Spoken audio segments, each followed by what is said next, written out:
Hello! Before we dive into this week's episode, here's a trailer for a fellow podcaster. If you like what you hear, then go and check them out.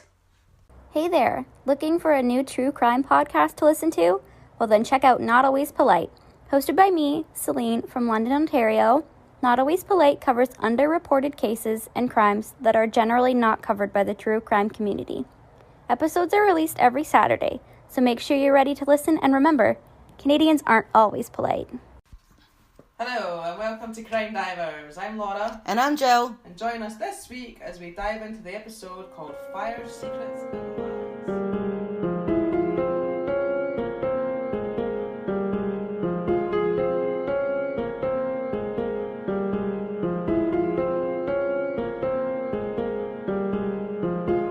Hello, welcome back. Hello, welcome back everybody. Thanks for joining us. Yep, a miserable old day here. Yeah, it's not nice at all, so it's actually a nice morning to be recording a podcast. Yeah. So, should we dive in? Let's dive in. Sorry. Just clear my throat. Right, this episode is called Fire, Secrets and Lies. Ooh, that sounds I interesting. thought you might have, do you not know by me saying fire? Well, I'm guessing it's about fire, but I mean, Yeah. I might know more as you. No, I just start thought to- you might have got it straight away because there's one very famous fire. Well, there's probably quite a lot of famous fires, Do but you remember the Great was Fire of the London? Great Fire of London? Yes, not that. Yeah. Right. Okay. I'm sure, I'll probably get it as you. Yeah. Shall I Start. just get on with it? Just right. start, yeah. I think I just need to shut up and get on with it. Okay. Right. So, on the 11th of May 2012. At 3:46 a.m, Derbyshire Police received a 999 call from a woman called Mairead Philpott. Oh, I know it. Okay, so probably everybody else in the UK. Yes. I'd heard of it, and I knew what the outcome was. I know what happened. I've heard of the story. But yeah. it's more the background of it that I was quite surprised at when I kind of dug deeper. So Yeah, I've no idea on the background. yeah, so so her house is on fire and her 6 children are inside. Mm-hmm. Within 6 minutes, the fire service were at her and her husband Mick's house on 18 Victory Road, which is near Derby in England. Okay. The 6 children were all upstairs at the back of the house, so the firemen, obviously that was the priority, get in and get the children out. So they got them all out, and they were all rushed to the Royal Derby Hospital, but unfortunately it was too late for 5 of the 6 children, Oh no. as they had died from extreme smoke inhalation. Jeez, that's heartbreaking. I know. The oldest child, Dwayne, was the only survivor. He was transferred to a specialist unit at Birmingham Children's Hospital, but he was critical, and 2 days after the fire his life support was switched Oh, off. so you didn't make it either. No, so eventually all 6 of them Oh god. died. That's So I know, can you imagine, bad enough one child dying, never mind 6. 6. No. So the children were Dwayne, he was 13, that was the oldest, Right. but he was actually Mairead's son from a previous relationship, Alright, okay. and the other 5 were Mick's. Yeah. So there was one girl, Jade, she was 10, and the rest were boys. It was John was 9, Jack was 7, Jessie was 6, and Jaden was 5. And Mick was hailed a hero for trying to save the children, which I kind of thought, well, you're their dad. Why are you called a hero? I mean, any man, any parent surely would try and save the children. Yeah, It was in... you could say it was very brave of him, because obviously, to go and try and save them, of course. But, like you say, it's these kids, or you think it would just automatically would do it because... Yeah, so I can remember at the time kind of thinking, well, really? Surely that's just normal. If... Yeah, I mean, heroes maybe not the right word. I mean, I think brave, definitely. Brave to go back and try and obviously save them, then yeah, but that's just our opinion. yeah, of course, totally our opinion. Yeah. The younger children had attended St George's Catholic Primary School, and Dwayne attended St Benedict Catholic School because he was in secondary school, Right, and they yeah. were in primary school. So on the 22nd of June 2012 was the children's joint funeral. Like, I actually saw footage. I can't remember if I saw footage or not. So they were all taken to the church in like horse and carriage. Oh my god, I'd hate to see that. Well, it was quite... Yeah. Yeah, the boys' carriages were black and Jade's was pink. I think it was more Jade's because that one kind of stood out because it was pink. And the horse had, you know how they have the things on their heads, like the furry things, that was pink and everything. And I mean, nice, but not... Yeah, you know. it really stood out. Yeah. Because obviously the rest were boys. There was, you know, one girl and the rest were all the same colour. Yeah. You know, they were black. But so the priest who had christened some of them conducted the funeral service. Pupils from Dwayne's school were asked to sing, and I saw them singing in the arms of the angels. Oh, I love that song. It was so sad. Yeah, I cry at that song. I love that song. Yeah. And the teachers from each child's class said a few words. Oh, that's nice. And I actually, which never happens, I actually got goosebumps when I was watching it. Goosebumps just now. Yeah, because it was so sad. You know what? I always hear people saying that, and I'm like, that never happens to me, but that it actually did. Yeah. But there were actually 2 people missing from the funeral, and that was the children's parents. What? Mairead and Mick Philpott. Why are they not there? Because they were in jail after being accused of starting the fire. Oh, right, okay. Actually, yeah, I know. Yeah, I actually remember that now, yeah. So I'll give you a bit of background on the family and especially Mick, before I explain sort of what happened. So it turns out, oh hang on, my computer's jammed. Oh, that's it. It turns out that Mick Philpott was far from the loving, caring hero that he had made himself out to be when his children died. He was the father of 17 children. 17? Yeah. Oh my god. And he was living on benefits, basically, because he was too lazy to work. He had 6 children from previous relationships, and he now lived with his wife, Mairead, and until recently, his mistress, Lisa Willis, and their 5 children. So they all lived together. So he had his wife, his mistress... What, in the same house? And 11 children in the same house. Oh my good god. Lisa, the mistress, was actually a bridesmaid at Mick and Mairead's wedding. And did Mairead know about? Yeah, of course. Oh, so they were just all coexisting together. He actually met Lisa before he met Mairead. So when he met Mairead, he was already in a relationship with Lisa, but he married Mairead. And Lisa was a bridesmaid. That is just really screwed up. Yeah, and they got married when Mick was 46 and Mairead was 22 and Lisa was 19. Oh, I didn't realise she was that much younger. Yeah. Oh, wow. And Lisa was even younger, she was 19.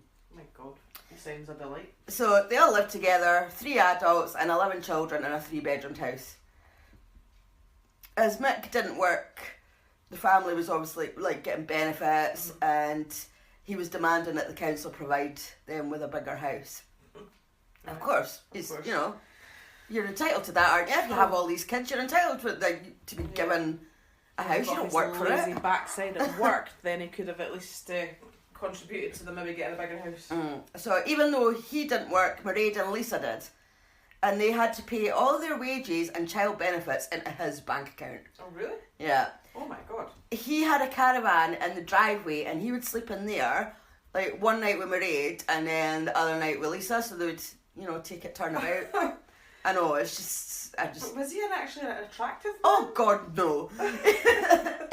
Well, for a start, when they got married, he was 46 and she was 22 and Lisa was 19. What would you see? I mean, I get that some people do have relationships. That's fine, but the way that he acts, you would think it was God's gift. Yeah. You know, but he's no Richard Gere or... Yeah. You know, anyone like that. No, like, Silver Fox. Yeah, I can't remember what he looks like. I'll need photos up. Yes, I need to have a look at that. Yeah. So even visitors weren't safe. Like, there was one night a family friend visited and she was summoned to the caravan by Mairead. Yeah. Mick asked if she wanted to have sex with him and she said no. She looked at Mairead and Mairead said it was okay. Oh my god. But the friend didn't think it was right, obviously. So she slept on the couch in the house. Why would you even stay there? I would be like, no, see you later. Well, there's the circumstances. Maybe she had to. Maybe maybe it was too late for her to get a bus home or something. I don't know. Maybe she was out of town. Yeah. I don't know. But no, I mean, I can imagine going round to my friends and being asked by their husband to have sex with them, and then her to say, "Oh yeah, go for it." Yeah, I would. Oh. I think I'd be like, "Yep, taxi." Yeah, see you later. So the family featured on 2 TV shows. Really? Yeah, surprise, surprise. One of them was the Jeremy Kyle show. Yeah, actually, I could add money on that too. Yeah, so for anybody who doesn't know, maybe overseas, doesn't know what Jeremy Kyle show, it's kind of like a British version of Jerry Springer. Jerry Springer. Yeah, so obviously people come on, they argue each other, they air their dirty laundry, there's DNA tests, there's lie detectors, and just a whole lot of arguing, basically. So they were on the Jeremy Kyle show, and the other one was a show called Anne Widdecombe versus the Benefits Culture.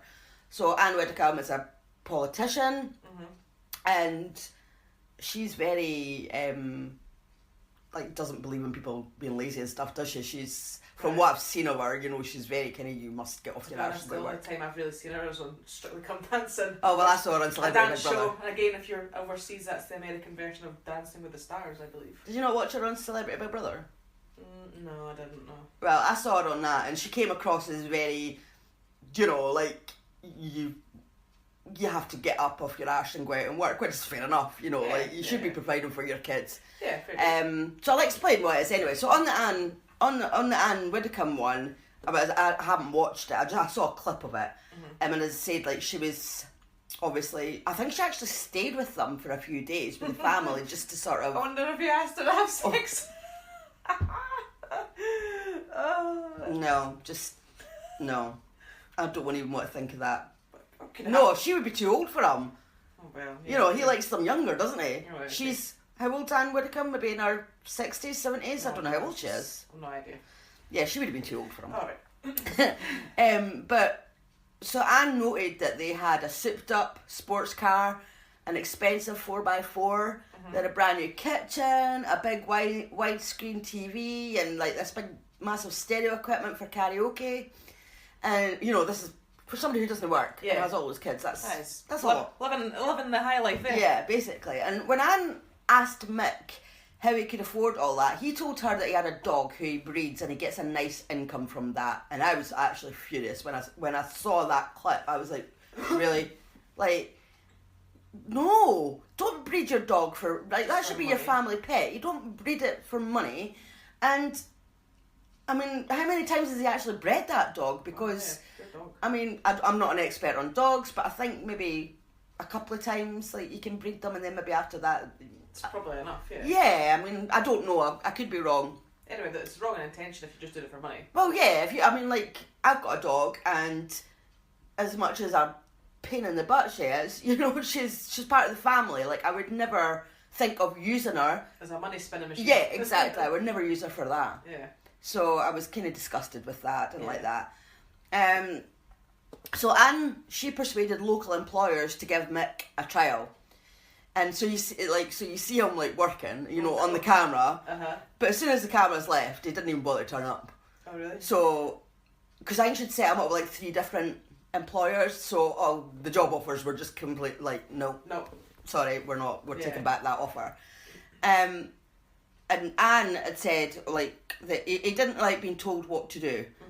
And he actually said on camera to Anne, you saw it, I just want the public to know what an interfering old battle axe you really are. And I was like, right, okay, the purpose of this TV show was for her to come and help you get a job, and so obviously you didn't want that. If you're calling her interfering, she wasn't interfering, she was trying to help you. Why did they do the show then? Did they just do it for money? For fame, probably, I think. He seems that kind of guy that just wants to be the centre of attention and all eyes on him kind of thing. Yeah. And maybe, I don't know if he got paid for it, or it would maybe lead on to other things. If you've been on TV, you know, it will maybe lead on to other stuff, of ways to get money. Lovely. So, on the Jeremy Kyle show, their segment was called... I'm interested to see why they were on the Jeremy Kyle show. Well, father to 15, wife and girlfriend pregnant again. So I think they must have been pregnant at the same time. Oh my. So, again, I haven't watched the episode, but I saw a clip of it. And Jeremy was talking about there'd been criticism of Mick's family, because I think Mick must have already been on the Anne Widdecombe show. I think he'd already been in the public eye. Right, okay. So there was criticism of his family, obviously. Yeah. But Mick got angry, he jumped up, he was shouting at Jeremy, and he was like squaring up to him.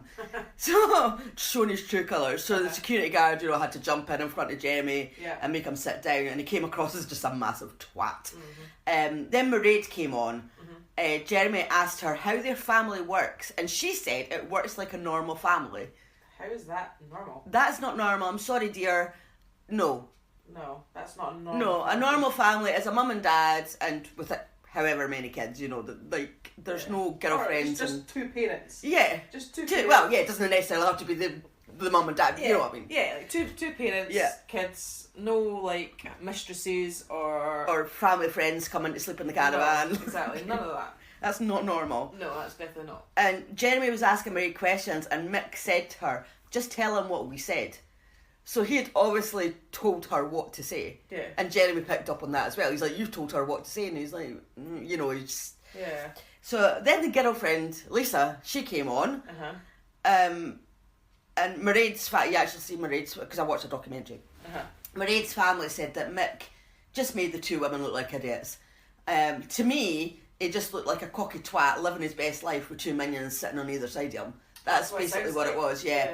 And it was just so obvious that he was controlling them, and it actually really wound me up, because I was just looking at this guy and thinking, you're an older man, you're nothing special, you've got these two young women sitting on either side of you, lapping it up, why? Yeah, who do you think that you are? Because you're just an absolute arsehole. I mean, he must have really done a good job on brainwashing them then, because... Yeah, well, as we come on later, I mean, later on, because I'm going to past relationships, and he has been violent. But I don't know if he was actually violent to them. I haven't. There's nothing to say that. There's nothing to say, but just because I haven't read it doesn't mean it didn't happen. So that could be why. When Mairead's dad was asked what he thought of Mick, he said he was an arsehole, a control freak, a poser, a womanizer, and he thinks he's God's gift to women, which is pretty much what I just said. Yeah. To be fair, that sounds an accurate description. Yeah, when after you've heard this story and you see a picture of him, it's going to wind you up. Yeah. When people have got that kind of face that you just want to slap, and then because you've heard the story as well. I know. I feel like I now actually want to go watch the Jeremy Kyle episode just to see. It's probably on YouTube or something. Probably. When he was on the Jeremy Kyle show, he said that he couldn't get a job because he had a criminal record, but he didn't say what he had done. I'm not surprised, because I've obviously had a look, dug into his past. Yeah. Turns out that in June 1978, when he was 21, he stabbed his ex-fiancée and her mum. So they had been together for 3 years. Her name, I haven't written her name down here. Her name was Kim anyway. Oh, I can hear the fish fan coming down the street. We were hoping to avoid that. Yes. Oh, he's early today. He is early today. I've lost my place. Oh yeah, so him and Kim had been together for 3 years, but he was violent towards her. Once he shot her in the groin with I haven't written it down what it was. It was like a crossbow, I think it was. Oh my god. Because why is he not in jail already? Well, he has been. Well, why is he still not there? Or why wasn't he still there? Remember, this is when he was 21. Yeah, I know, but... He's now in his 40s, his late 40s. So, see, you put me off. He shot her in the ground because he said her dress was too short. And another time he cracked her kneecap with a hammer because he said that she paid too much attention to a baby that she was looking after. So she was babysitting and she was paying too much attention to the baby. Well, obviously you're going to pay attention to a baby because the baby needs attention. Of course. But he didn't like that because obviously he's got to be centre of attention at all times. Right, okay. Kim must have been too scared to break up with him face to face, so she wrote him a letter. But that backfired because he creeped into her house while she was sleeping and he stabbed her 27 times. Oh my god. Her mum heard her screaming, so she came running in and Mick stabbed her as well. So Kim suffered collapsed lungs, a punctured bladder, kidney and liver. Philpott, he was charged with attempted murder of Kim and grievous bodily harm with intent against Kim's mum. So they both survived? Yep, they both survived. Okay. He was sentenced to 7 years, but he only served 3 years and 2 months. 7 years? For that? Well, I was more concerned about the fact that he only served 3 years and 2 months. That's no punishment. I'm sorry, but it's not. Especially when you're 21. No. So in 3 years' time, you're 25. Mm-hmm.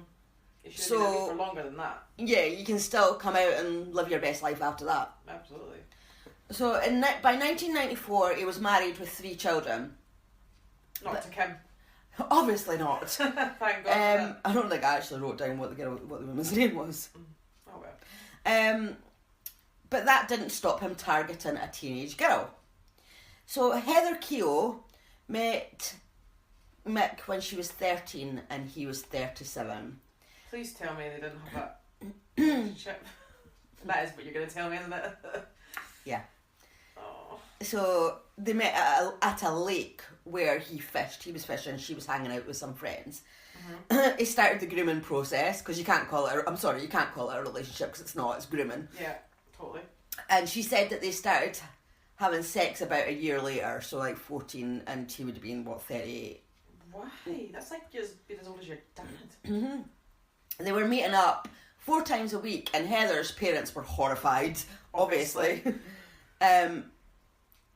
Heather's parents, they actually arranged for a police officer to come to their house to warn Heather about Mick's violent past, but Mick told her it was all lies. Heather ignored. Why weren't they, if they're arranging a police officer to come round, why weren't they getting him arrested for underage sex? Well, yeah.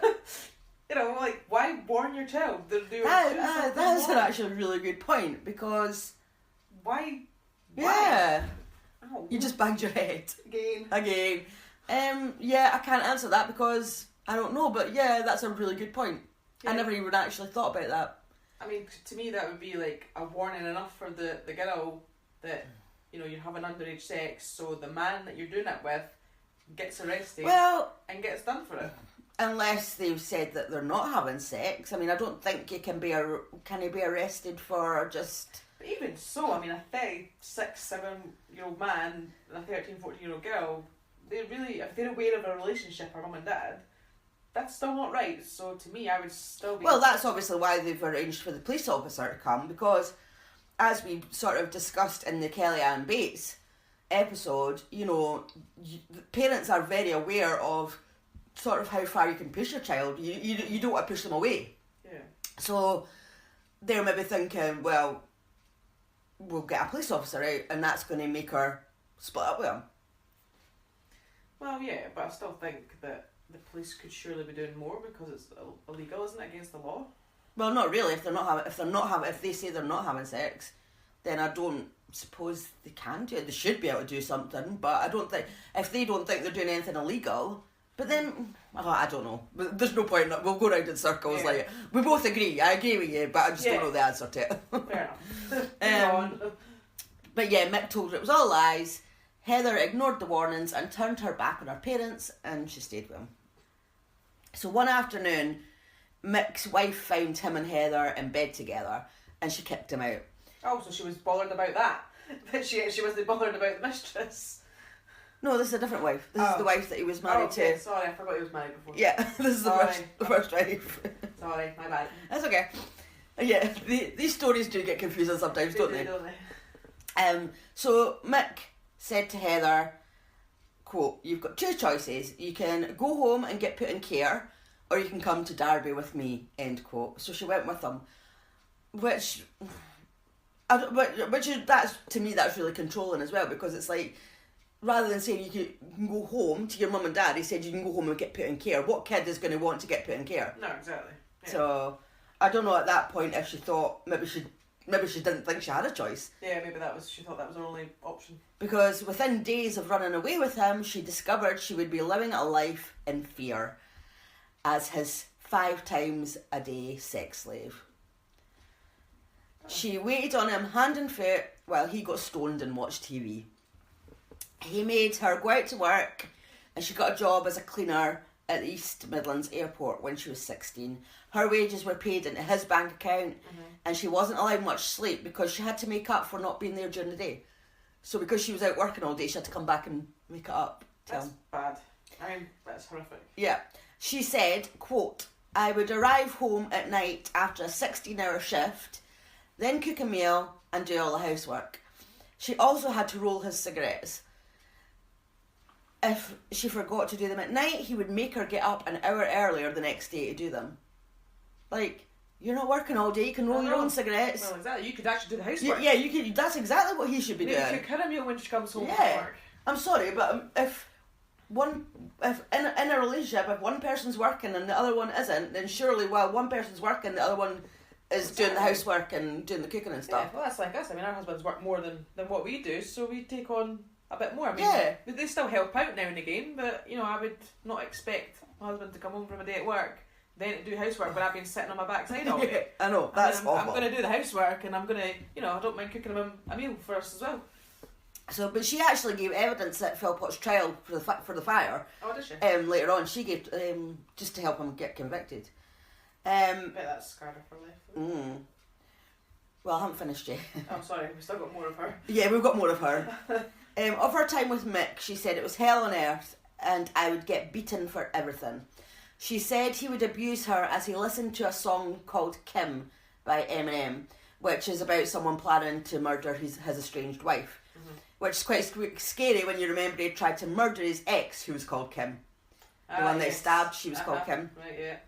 That's why I was like, why did I not write her name down earlier on? Because that was obviously, it was important. It was. So Heather often knew hours before she took a beating that she was going to get one because he started playing that song over and over. Oh, really? Yeah, it's awful, isn't it? I mean, Yeah. This story actually really winds me up. Yeah, I'm actually feeling a bit wound up. Yeah. So, and there was one time Heather was in the early stages of pregnancy and she refused sex with him and he raped her at knife point. So she didn't dare to refuse him again. So they had 2 sons together. A week after their second son was born, Heather did something wrong and Philpott held a pillow over the baby's face. Oh my God, no. Yeah, he didn't kill the baby's face. Thank goodness. Philpott told her that if she ever backchatted him again, she could kiss goodbye to her precious baby.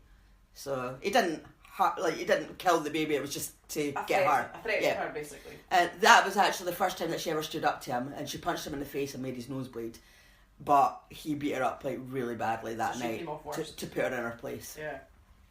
So Heather eventually fled the family home when Mick ordered their eldest son, who was nearly 3 at the time, to abuse her. She said, quote, "Mick backhanded me hard across the face. He was kicking and punching me and had a hold of my hair. Then he told my son to tell mummy what a naughty bitch she was." This kid's 2 years old. Oh no, to be fair, good copy. Yeah, well, Mick kicked me again and punched me in front of my son. Then my son punched me in the face and tried kicking me in the stomach. Something snapped inside me and I thought, I can't do this anymore. I need to get away and get the kids away from that man. Definitely. Thank God. I know, because I mean, that little boy would have grown up thinking that was acceptable. Yeah, exactly. And that would have potentially ruined his life. I think that's quite common though, that like she will take a beating, like a woman, not her in particular, but like a woman will maybe take a beating, but when it comes to her children, it's like that's when it snaps, because it's like, no, you can hurt me, but when it comes to, and not that he hurt the kid, but to have the kid doing that, I mean, that's what I'm saying. No, I'm sorry, my son is not going to be beating me up and thinking that it's alright. Exactly. And to grow up thinking it's alright to do it to other women. Oh, that's it, you don't know. So no, it was good that she... Yeah, so thank God for that. Come to her senses eventually. So she left him, but she was determined to take the children away from her. He would make up stories to the social services to try and get them. Oh, sorry. Technical difficulties. You do realise that on this podcast, everybody's going to realise that you're really clumsy. I know. Which, in fact, I'm probably more clumsy than you, but it doesn't look like it because I'm just sitting here doing my thing while you're wrecking the place. I know. Sorry. Yeah, go. You alright? Yep, I'm good now. All good. So, he would make up stories to the social services to try and get the kids. They had a 9-month custody battle and Heather won, thank God. Why would he even think that he would ever get custody? Because he thinks that he can do anything he wants. You know, that's the way he is, isn't it? Like, he wants to be in control of everything. So, back to the present. That's just a bit background on what an absolute cunt he is. Yes, totally. So, 3 months before the fire, the girlfriend Lisa told Mick that she was taking their 5 children swimming, but instead she ran away. So she came to her senses. I'm sorry, I keep coughing and clearing my throat. The day after she left, Mick took an overdose in an apparent suicide bid. Then, obviously, didn't succeed. And then about a week later, Mairead tried to take her own life. Apparently, the reason why Mairead tried to commit suicide was because Mick preferred Lisa, and she felt there was no point in her being there. She thought that if she wasn't there, then Lisa would come back with the kids, so then her kids and Mick would be happy. Really? I know. So Mick started a custody battle for his and Lisa's kids. He phoned the police and said that Lisa was threatening to kill him. But she actually got a court order to keep him away from her. Yeah. So not long before the family court hearing to decide who would get custody of their children, Mick thought of a plan to paint himself in a good light. Oh God, this will be interesting. He believed he was going to go to court on the 11th of May 2012 being a hero because he had just rescued his 6 kids from a fire that Lisa had started. So then he would get custody of the kids. So basically, he started a fire thinking that he was going to save the kids. Yeah. And blame her. Yeah. And that would get him custody. Of the other kids, yeah. But clearly that went totally wrong. That went tits up. Yeah. And that had obviously been why he had been phoning the police before, because he'd been phoning, claiming that she was threatening to kill him. So when he was questioned by the police, he said that Lisa must have followed through with her threat to kill him. So, you know, he was obviously setting it up, setting up the scene. He was confident that the police would arrest Lisa and he would get the children back.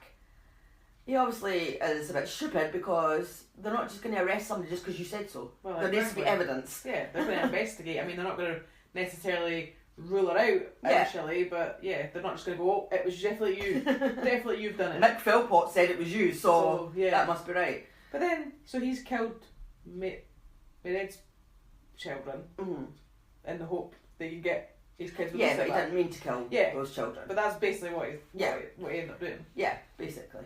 So he ended up losing them all, obviously. So, as Lisa had nothing to do with the fire, so the police couldn't find any evidence of her starting it, and they actually started to suspect Philpott of trying to frame her. Once Lisa was cleared, Mick then accused his neighbours. I don't know why they would believe that. I don't know. He's probably just he's obviously trying to get himself out of it. While he was pointing the finger at everyone else, his and Mairead's behaviour was starting to rouse suspicion. So I'll give you some instances of their behaviour. As Dwayne, remember this is the oldest child, the one that survived initially. As Dwayne lay in hospital dying, Mairead's mum and sister were sitting by his bedside, but Mairead and Mick were too busy trying to decide where to order Chinese food from. What? like that's what you'd be thinking of? I couldn't imagine even thinking about your belly. No, definitely not. I mean, I know you need to eat to keep your strength up. But your five of your kids have just died, and one's on life support. So they hadn't even been in Dwayne's room. They were in a room that the hospital had provided for them to sleep in, and they complained that the hospital was crap though because it hadn't provided them with any food, just a room. Right. What were they expecting? 5-star hotel. I don't know. Anyway, they got their Chinese, and they ended up having a food fight in that room whilst their 13-year-old son Dwayne was dying in another room. Why would you even have a food fight? I wouldn't waste food like that. I mean, one of them waste it, but especially Chinese. 2 adults having a food fight in a hospital while your son's on life support. I'm really not getting why. I'm not getting why 2 adults would be having a food fight. No. That's childish behaviour at any time. Oh yeah. And as I said, I don't waste food. So not by throwing it. That's just totally. It's inappropriate. Very inappropriate. Like, could you get any more inappropriate? No. Also in the hospital, Mick slapped a woman on the bum and asked her for sex, and was making rude jokes. Even in the mortuary, when he was viewing his children's body, bodies, sorry. He was laughing and joking, and he even grabbed a police officer in a headlock just for a laugh, like just joking about. Just a few days after the fire, they went to a party in a pub, and Mick was singing on the karaoke. And this is really bad, right? Mm-hmm. There was some guy on the karaoke, and he was singing, you know, the Elvis Presley song "Suspicious Minds." Yeah. He was singing that, but the song says, "I was caught in a trap." Mick got up and started singing that and joking, like, you know, his children were caught in a trap, like, I can't get out. Yeah, that's just totally wrong. He was smirking and laughing and singing that song. That's... Sorry, but you've been about in a pub a couple of days after your children just died in a fire. I mean... The whole behaviour. I'd be lucky to get out of my bed. Yeah, exactly. Well, I mean, it's a few days later, so I'm assuming that Dwayne has died by now as well. Yeah. So that's, I mean, if Dwayne was still in the hospital, I'm sure I would be in the hospital, obviously. Oh, yeah, of course. I don't actually know where or I probably wouldn't be able to get out of bed. No. Whilst the community was coming together and raising money for the children's funeral, Mairead and Mick were seen several times out on shopping trips. What? Just about casually doing shopping? Just like shopping, wandering in the shops. But the community actually ended up collecting over £11,000, so that was really nice. So basically, they paid for the funeral. Yeah. Then. Which I get. I mean, you do see that, you know, like... Oh no, I'm not saying it's a really nice thing to do, but I feel like, I mean, obviously the kids totally deserve a really nice definitely. thing. Of course they did. But, you know, him, who's never worked and never sat on his backside and, you know, can't even... What I'm wondering is... Sorry, I just spoke over you there. But, like, if they were staying on shopping trips, I'm just wondering, was it their money they were spending, or was it part of the children's money that they were spending that the community raised? Because that would surprise me. Well, either or, it's just, you know, it's not normal behaviour, is it? No, it's not. So, Mick requested a press conference 5 days after the fire.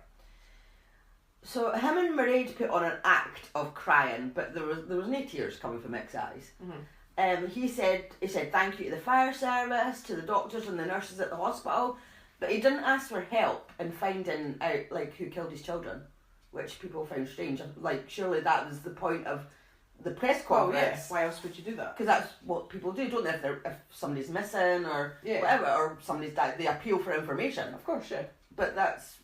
And, like, you can actually see on the video there's a policeman sitting sort of at the side of them, and you just see him looking at them, and you can see the disbelief on it. You can see that policeman does not believe a word of what's coming out his mouth. And as like it backfired and made the police more suspicious.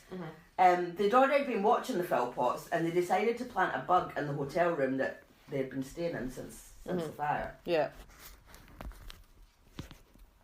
In the hours after the fire, the police had taken the Philpotts' clothes for forensic analysis, and that made Mick suspect that they might be under investigation. So he's heard on the police bug saying, quote, "I told you, I don't trust them, I don't trust none of them. My head is on full alert, I hope you fucking coppers are listening in here," end quote. Another time he's heard whispering to Mairead, "Are we sticking to the story?" And she said yes, and he said, quote, do you know something? A few discrepancies, that's all it is, end quote. So after 19 days of round-the-clock surveillance, the police were convinced that the Philpotts had set fire to their own home and that Mick's best friend Paul Mosley had helped them. The police also thought that Paul was involved sexually with them both as well. Both? Yeah. As in Mike as well? Mick? Yeah. Just call him Mike. Mick. They used to go dogging, which, if anyone doesn't know, that's having sex in public and strangers watch. Anyway, just thought I'd get that in there. Lovely. Move on. So all three of them were arrested. Paul Mosley was questioned for 24 hours, but they didn't have enough evidence to charge him, so he was freed on bail. But apparently he started telling friends and family what had really happened that night.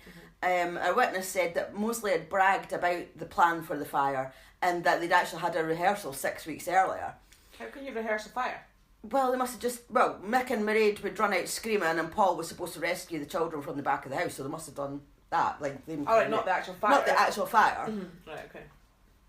Which I kind of found throughout the whole thing, there wasn't much mention of Paul Mosley, like, as in... They were making out that Mick was the hero, and... Yeah. So, and what's Paul? Like, did he not do the plan and rescue the kids then? Well, he mustn't have, because, you know, as I said, like, Paul was supposed to rescue the children, but it was Mick that had tried to rescue them, so... I'm not really quite sure where he came into it then. Yeah. You know, I don't know. Apart from being known about it, I don't actually know what he sort of did. Yeah, what, on the night he actually did. Yeah, I'm not sure, because it doesn't say. Anyway, 6 months after the fire, the police had a breakthrough. Forensic tests revealed a potential link between the fire and Paul Mosley. Mm-hmm. So the petrol that had been on his clothing matched the petrol that had been on the Philpotts' clothing. Right. So now that the police had hard evidence connecting them to the fire, so Paul Mosley was then rearrested and charged. Mm-hmm. So the police thought that this had been a botched plan that had gone severely wrong and that no one meant for the children to die. Right. So, which we've already sort of came up with that anyway. I get that, but then you still put their lives at risk, clearly. Yeah, just disgusting. Yeah. So, the Philpotts and Paul Mosley were finally charged with manslaughter rather than murder, because obviously it wasn't intended. Right. So, in regards to the fire, someone had put petrol through the letterbox and started the fire there. Uh-huh. I don't actually know all three of them had petrol in their clothes, but I don't actually know who. So we not know which one did that? No, but I'm kind of confused as to why all three of them had petrol in their clothes, because if only one person started the fire, why does... Unless they were all there? Maybe they were all having sex beforehand. Well, who knows? You know, maybe the petrol's rubbed off. Who knows? Don't really want to know. No. So as soon as the petrol was ignited, thick black smoke would have went straight up the staircase. Because you know you had the door and you're basically coming in the door and going straight up the stairs. And the bedroom doors were all open, which I found really strange as well, because if you were going to do that, surely you would keep the doors shut. To protect the children. To protect them for that little bit longer, to give you that little bit more time to get them. Yeah, so I found that really strange. The staircase was lined with wooden panelling, which was varnished, so apparently that would have caught fire even quicker than just normal. Right. So upstairs would have got very hot and very smoky very quickly. Right. So I think it was must have been a fireman, he actually said they didn't have any chance. No, they wouldn't have. Like, no chance at all. They just wouldn't. Like, obviously they're setting a fire. They don't know. It's not like a plan for how the fire's going to go, is it? Well, yeah, exactly. They obviously didn't. They didn't know that because you would have thought that they would have known if it was wooden, but maybe because it was varnished that it was going to take hold quicker. But apparently they wouldn't have stood a chance, no matter what. Yeah. So the trial started in February 2013. It took the prosecution 4.5 weeks to lay out its case against the three defendants. When it came to Mairead's defence, there was a bombshell for her family. She tried to portray herself as a victim of the men in her life, apart from Mick. She described him as her guardian angel. Really? Some guardian Honestly, angel. he's done some job on her, like. Totally. She claimed in court that her father had abused her as a child. Right. Her family say that's absolute lies. Well, what has that got to do with anything to do with the fire? Well, she's obviously trying to get to the sympathy vote, and she's had the hard childhood kind of thing. And the family said that's lies, and apparently she'd also lied years earlier about being raped. One of her sisters said that Mairead had been caught sleeping with a married man for money, and she lied about it, saying that he'd raped her. So, you know, she's got a bit of a reputation for that kind of thing. Yeah. And the prosecution said that analysis of the 999 call proved that Mairead's version of events was a lie, making her a willing conspirator in the fire that killed all of her children. Whilst on the phone to the emergency services, she claimed that while she was on the phone speaking to the operator, that she got dressed, she had gone into the snooker room. Seriously, these people are on benefits, and they have a snooker room. Right. So she went into the snooker room at the back of the house, found a wrench, then went outside and climbed a ladder to hand it to Mick, who was at the children's bedroom window. She said she did all of this while talking to the operator, but there was nothing to support her doing it. Like, she wasn't out of breath. She wasn't heard making any noises like you would. Like, obviously, if you're getting your clothes out, you're getting dressed, like, you have to get dressed with one hand. Yeah, you'd be like, can you hold on? Yeah. You know, get a set of ladders? And, I mean, that's going to make a noise. Well, no, he was already up the ladders. So she just climbed up them. But, like, she's claimed that she's climbed up a ladder with the phone in one hand and the wrench in the other hand. Right. Which is not going to be easy. No, it's not going to be easy. It's impossible, but you're going to... Yeah, but plus, my experience, unless it's a wooden ladder, my experience of those sort of metal ladders, they make a noise. Oh, they do, yeah. You always hear the window cleaner coming before he arrives, don't you? Because you hear the ladders. You hear the ladders, that's right, yeah. So she was obviously... Not on lying. any ladders. Yeah. And investigators believe that the couple just did nothing and watched as the fire took hold. But... they got more on the phone, like, they got more panicked, so that must have been when they realised how quickly the fire was spreading and that they couldn't get to the children. So, I mean, when coming up with this plan, they obviously just didn't realise how quickly the fire was going to spread. But to put your children's life in danger like that, anyways, that's horrific. Like, why would you even do that? I mean... But then it strikes me as even stranger then with the fact that, alright, they didn't mean to kill their kids, but when they did, even the way that they acted afterwards, they just didn't seem to care. Like, to me, I would be like, oh my god, what have I done? To me, that would be the time when you're trying to commit suicide, because you kind of live with the guilt of the fact that you just, like, you know, they were committing suicide over some mistress that had left. Exactly. I mean, you know, and then, you know, they're out partying in a pub, singing along. It's where's horrendous. The guilt? Yeah, where's the guilt there? I just don't get that at all. And what I also don't get, if you didn't mean to kill your kids, why? I mean, like, what his plan was to set up Lisa to say that she'd set the fire. But why involve the kids? I know he wanted to look like a hero to save the kids, but why couldn't he look like a hero, maybe try to just save Mairead? Maybe it could be like, oh, it was just me and her that was in the house. If he's wanting custody of Lisa's kids, it's got nothing to do with the kids that he's got with Mairead, and they're the ones that ended up in danger. Yeah, but as I said, he wanted to look like a hero, so that's why they were involved. In his case, it would be better if he looked like a hero to the kids he's got with Lisa, and not to the kids that he's got with Mairead. We're saying it for two different points of view here. Clearly. Because that's not the point. Is to take the kids off Lisa. Yeah. So why does he need to be a hero to those kids? Because to make her look like a bad mum to them. He needs to look like a good dad. But that's when it comes into when it's like, but he's putting those other children, he's putting their lives at risk. He's not going to want to put the kids that he's trying to get custody of. He's not, because there was going to be a risk. Surely he would have known there was going to be a risk that those kids were going to be injured or something was going to happen to them. So he wanted the other kids. Now it's almost like, oh well, Lisa's kids were far more important to him than his own kids with Mairead. Maybe they were. Because as you said, when Mairead tried to kill herself, she said that he preferred Lisa to her. So maybe he did prefer Lisa and the children. Maybe. There's no right... There's no... Well, none of it's right. No, I didn't mean to say that. No. That's why I stopped myself. There's no... what's the word? Like, you can discuss it. You would never find a reason. Like, we would never be able to discuss it and kind of come up with a rational reason as to why he did that, and as to which kids were more important, and to why he would put one set of kids at risk and not the other. And there's just, it's just absolutely horrendous. So you don't use your kids in any way, never mind putting them at risk. I mean, like, if you love your kids even in the slightest, no matter what kind of relationships you have with your kids, what you think of them, whatever, you don't put them at risk like that. There was a fire. That's one of the most... That's something that you can't be in control of. Well, exactly. So they must have known, this is what gets me, they must have known that there was a very good chance that they weren't going to be able to rescue them. And or maybe they thought their rehearsal was good enough and they thought it would be fine. And especially when there had been 6 kids.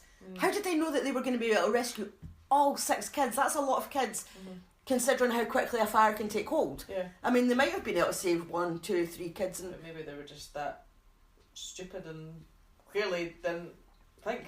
It's horrendous. Anyway, as I said, we could be discussing this till the cows come home. When Mairead struggled to explain the evidence against her, Mick, cocky as ever, spent 3.5 days in the witness box trying to convince the jury of his innocence. He said the reason he had petrol on his clothes was because he had used a petrol strimmer a few days before and hadn't changed his clothes. The recording of him telling Mairead to stick to the story was referring to the fact that he wanted to keep their sexual triangle with Paul Mosley a secret. The jury didn't believe him. No. So Mick, Mairead and Paul were all found guilty of manslaughter of the 6 children. On the 4th of April, Mick Philpott was sentenced to life imprisonment with a minimum tariff of 15 years. Mairead Philpott and Paul Mosley were sentenced to 17 years each, of which they would have to serve at least half before any release on licence. On the 29th of November 2013, an appeal by Mairead against the length of her sentence was heard. The grounds of the appeal were mainly that she was under the control of her husband and didn't have a choice in her conduct. The appeal was dismissed. Quite right as well. So, yeah, I mean, I'm sorry, but... So are they still in prison now? Yeah, that was 2013, so that was only 7 years ago. Right, okay. And he got at least 15 years and Right, they got okay. 17, which, what's half of 17? 8.5. So they still, could actually be out. in a couple of years. Yeah. Again, see, that's where you think surely they should have had... But because it was manslaughter, they obviously, Murder, yeah. But I don't know. I know they've said it's manslaughter and they didn't mean to kill their kids, but Nah, I'm sorry. putting them at that sort of risk.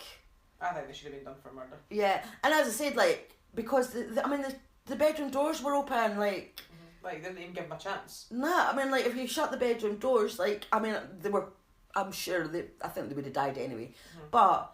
In their heads, if they were going to try and save them, surely they must have thought, if we shut the door, that's going to buy us some time to save them. What do you think?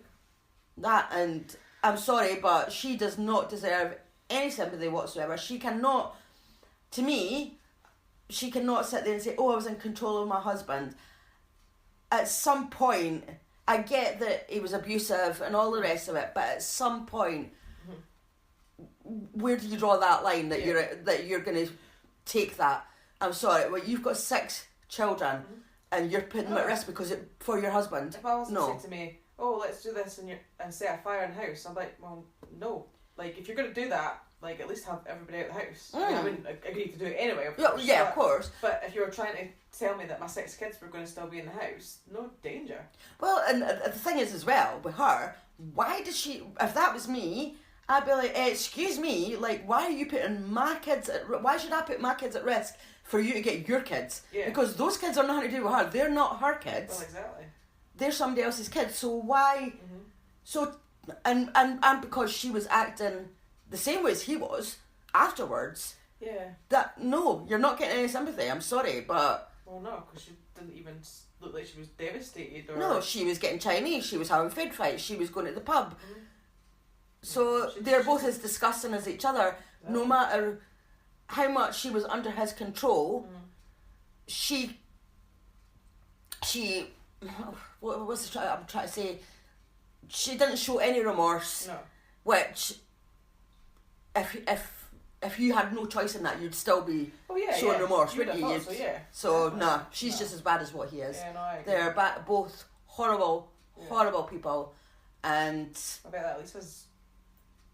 I mean, she got out of that. I mean, I bet she's glad she got out of that, but how upsetting must it be for her? Because although those weren't her children, she lived with those children, and I'm assuming that because Mick didn't work and sat in front of the TV all day, and I remember Anne Widdicombe actually saying that the kids never went to Mick for anything, like they didn't go to him for comfort, they didn't ask him for anything, so I'm assuming that the 2 women looked after the kids because they were working, so when one was at work, then the other one would have been looking after all of the kids.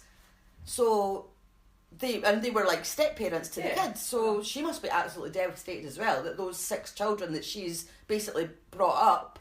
I wonder if she feels any guilt, like for the fact that she now knows that he was trying to obviously set her up to get custody. Yeah, I hope not, because it's totally not her fault. No, it's totally not her fault. I do wonder if she would feel a bit of guilt for that, because maybe, and the children as well. I mean, I don't know how old the children are, but I mean they'll be 7 years older now.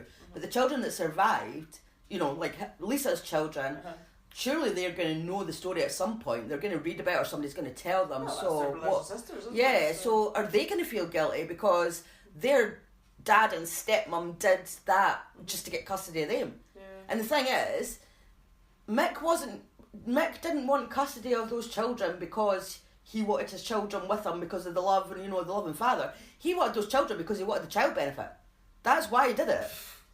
That's why he wanted custody. It's the same as when he fought the other Heather, when he fought her for custody. She said that's right. It wasn't for the kids. It was because he wanted the money. Yeah.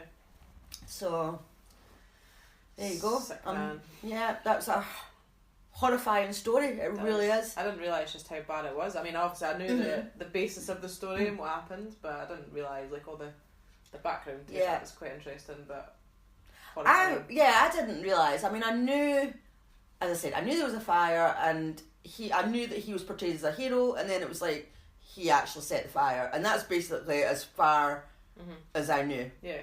So it was actually really interesting to look into it, but really sad. Like these cases, like I mean, you hear about this bits of the story, but you never obviously get the full story, I guess. So you hear about reports and crimes. Yeah, that's it. I mean, you only see like maybe the headlines on the news or a bit in the newspaper or, you know, maybe a post on Facebook or something like that or on the news sites. You don't get the full information, and that was shocking to... Yeah, that was really bad. That yeah, was. It was. Interesting. It was an interesting case. It sounds kind of horrible saying that it's interesting, but you know, I know what you mean. Yeah. None of these cases are particularly nice. I mean, they're not entertaining or anything like that. No. I mean, I hate it when people say they're entertained by true crime. That's not the right word. I mean, I'm fascinated by it. I'm interested in it. I would, you know, I'm always kind of intrigued as to what goes on in a killer's mind to make him do things like that. But I did find this one interesting just because I didn't know all the facts. Yeah. No. There's always more to the story, isn't there? Absolutely. Always so, is. But yeah, well, thank you. So that's it, and we will be back next week. And if you want to follow us on Instagram or Twitter, our handle is crime_divers_pod. We have a Facebook page called Crime Divers Podcast. You can email us at crime_divers_pod@outlook.com. And I just set up our YouTube channel. Yes, we are on YouTube. So if you'd like to subscribe to that, we are Crime Divers Podcast. And on the YouTube, the Crime Divers is one word, because when I was trying to find us once I set up and I couldn't find it because I was putting a space. Yes, so all one word, Crime Divers. Yeah, and well done. You never messed it up. Yes. And it's always a bonus when I get it right. Yeah, well done. I'm proud of you. Yes. So we shall be back next week. Yes, so I'll look forward to speaking to you all then. Yeah. Bye.